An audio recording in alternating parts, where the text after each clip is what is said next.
દહેગામમાં ઓવડાએ શ્રમિક પરિવારની ઝૂંપડપટ્ટીઓ પર બુલડોઝર ફેરવ્યા નડતરૂપ દબાણો દૂર કરવા વાલાદવલાની નીતિ। દહેગામ નગરપાલિકાના વોર્ડ નંબર 1માં આવેલ પોલીસ સ્ટેશનની બાજુમાં આવેલ ઝૂંપડપટ્ટી વિસ્તારમાં 60 વર્ષોથી શ્રમિક પરિવારો પેટી રડી જીવન ગુજારતા લોકો આ ઝૂંપડપટ્ટીના રસ્તા પર કોઈ ભારે વાહનો કે ટ્રાફિક સમસ્યા નડતરૂપ નથી કે ઝૂંપડપટ્ટી પણ નડતરૂપ નથી, છતાંય પોલીસના ધાડે ધાડા ઉતારી દઈ ગરીબોની ઝૂંપડપટ્ટી તોડવા પાછળ કોઈ રણનીતિ ખેલાઈ રહી હોય તેવા સવાલો અસરગ્રસ્તોએ જણાવ્યા હતા।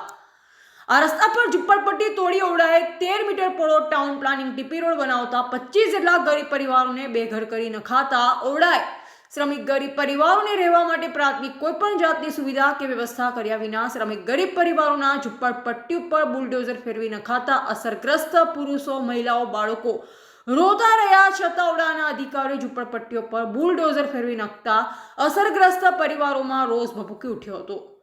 દહેગામમાં ઠેર ઠેર નડતરૂપ દબાણો ખડકાયા છે અને દિન પ્રતિદિન અકસ્માતો સર્જાય તેવા દબાણો હટાવવા ઓવડાનું તંત્ર નિષ્ફળ નીવડ્યું છે।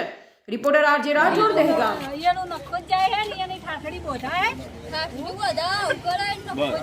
ગરીબો બચારા જો જાય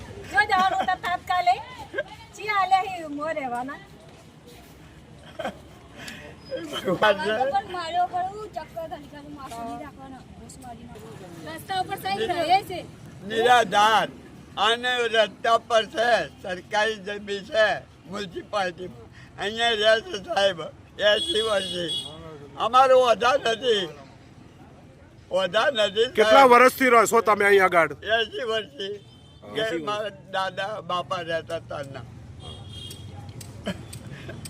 ओ बच्चा सब हुआ है गरीबों ने यहाँ का लाखे भाई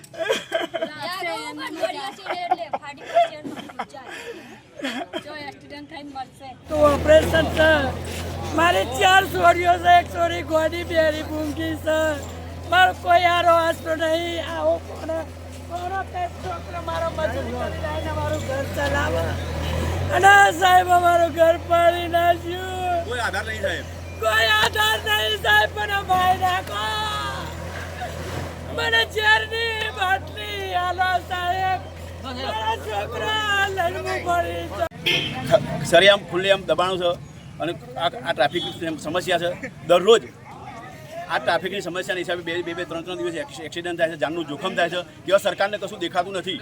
અને આ એક ગરીબ 70-80 વર્ષથી શ્રમજીવીઓ રહે છે બિચારા, બરોબર।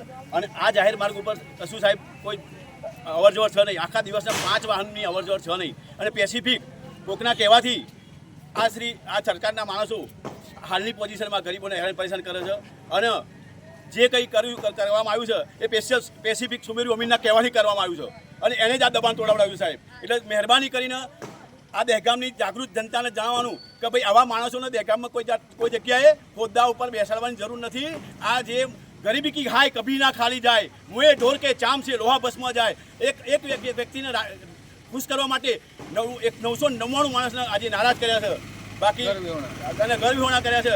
આ ગરીબની હાય એ જે 12 મીટરનો રોડ ખુલ્લો કરવાનો જે ટીપી 2માં આપેલો છે, આ બાબતે મેં શહેરી વિકાસ સત્તા મંડળની કચેરીમાં ગયેલા, જે તે અધિકારીઓનો રૂબરૂ સંપર્ક કરેલો, પણ એમને એવું કીધેલું કે તમારા સ્થાનિક ધારાસભ્યની અહીં રજૂઆત છે, આ રોડ ખુલ્લો કરવાનો ધારાસભ્યને મળેલા, પણ ધારાસભ્યએ પણ આ બાબતે કોઈ કાર્યવાહી કે કામગીરી કરી નથી, જેથી કરીને આ ગરીબ જેવા બેઘર બની ગયેલા છે। એ એના માટે જવાબદાર ત્યાં ગામના ધારાસભ્ય છે અને અહીંના ચૂંટાયેલા ભાગના પ્રતિનિધિઓ પણ એમનો સહકાર, ગામના લોકોને સહયોગ અને સહકાર આપ્યો નથી, તો માટે જે ઘર